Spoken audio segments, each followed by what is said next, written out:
Bonjour à tous, bienvenue sur ce salon Studirama consacré aux formations tourisme, hôtellerie et restauration. Nous sommes avec Monsieur Jean-Axel Padeloup, directeur de la Luxury Hotel School Paris. Bonjour Monsieur Padeloup. Bonjour.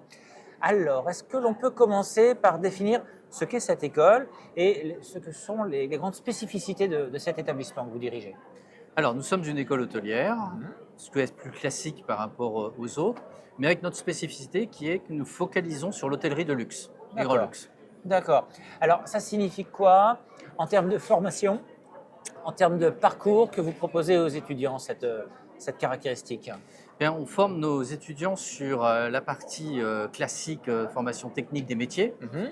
Nous travaillons aussi beaucoup sur le savoir-être, qui va Ouais. correspondre un petit peu aux attentes des professionnels de l'hôtellerie de luxe, et sur les codes du luxe. D'accord. En termes de parcours, vous proposez des parcours en 3 ans, en 5 ans. Quelles sont les grandes caractéristiques de Alors, vos on a les programmes? parcours en 3 ans Ouais. en initial post-bac, Mhm. et on a le parcours en 1 an en troisième année pour ceux qui souhaitent nous rejoindre, comme des BTS par exemple. Ouais. Et puis on a le parcours en 2 ans de master. D'accord. En termes de contenu, comment ces parcours s'organisent-ils?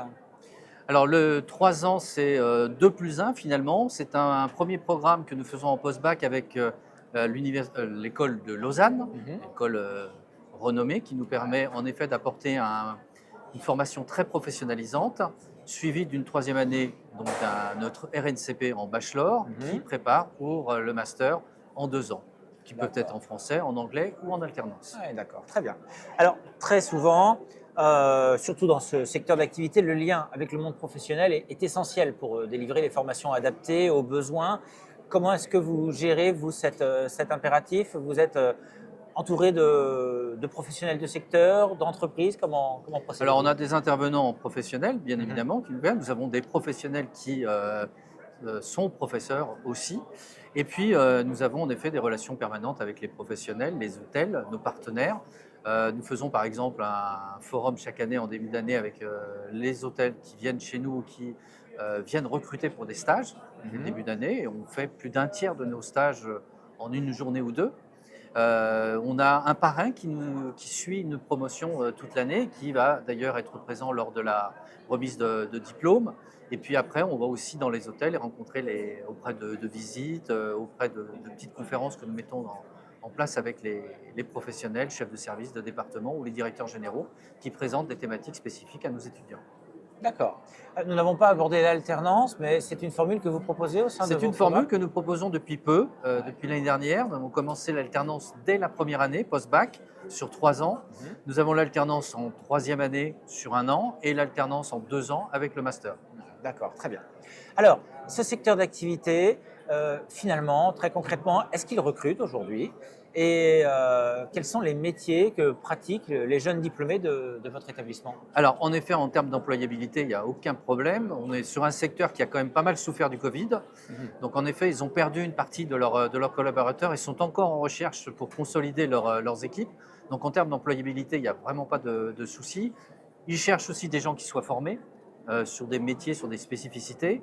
Et puis nous, en effet, sur ce secteur du luxe et de l'ultra-luxe, l'employabilité se fait autour du savoir-être et des codes du luxe, ce qui fait Mhm. que nous répondons parfaitement à ce genre d'attente. Et ce qui fait que, en fin de stage, généralement, il y a même des propositions d'embauche. D'accord. Où trouve-t-on vos jeunes diplômés? Dans quel type d'établissement? Dans quelles grandes enseignes peut-être? Les plus grands sur Paris, que ce soit Ouais. le Plaza Athénée, les Meurice, les Cheval Blanc, enfin pour les plus récents, les Peninsula. Dans le sud, dans les stages, c'est les Bibelots, c'est La Ponche, c'est Cheval Blanc aussi. Enfin, Mhm. toutes les grandes maisons ont nos étudiants, à concurrence de suffisamment d'étudiants. On est sur Ouais, bien 200 sûr. étudiants à peu près, donc il n'y a pas, Mhm. il y a pas trop de soucis. Quelques étudiants font aussi des stages à l'étranger. Ils sont un petit peu plus rares, mais c'est tout Ouais. à fait possible, bien évidemment. Pas forcément en première année, mais sur des années troisième ou quatrième année. Mhm. Et puis ils font du 4 mois et demi à 5 mois de stage Ouais, donc chaque ça, année. ça permet un vrai lien avec avec le monde professionnel et par la suite donc de pratiquer des métiers intéressants. Si on peut spécifier un ou deux métiers que vous retrouvez très fréquemment Alors sur comme débouché. les stages, par exemple, de première année, on est en effet sur la restauration. Mhm. C'est là où c'est vrai qu'on aborde l'entreprise et les premiers contacts Ouais. avec les métiers plus facilement.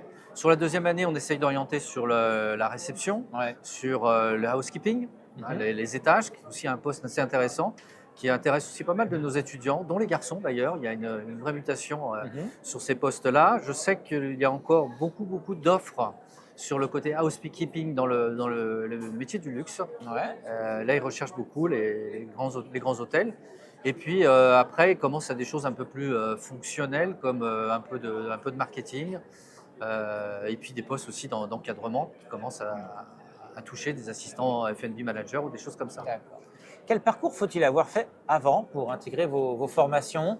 Est-ce qu'il y a vous cherchez des bacs particuliers ou des premières études particulières? Non, tous les bacs sont les bienvenus. Il faut un minimum de 12 de moyenne quand même, un bon niveau, et Mhm. avoir en effet un dossier qui prouve que c'est un élève sérieux. Ouais. Parce qu'ils vont intégrer aussi des formations qui ne vont pas être faciles. C'est un métier qui demande de l'exigence, encore plus dans le luxe. Ouais. Pour les troisième années, bah, les BTS sont très bien. Mhm. BTS ou Connex, d'école de commerce, gestion, qui D'accord. sont tout à fait compatibles à ce genre de formation.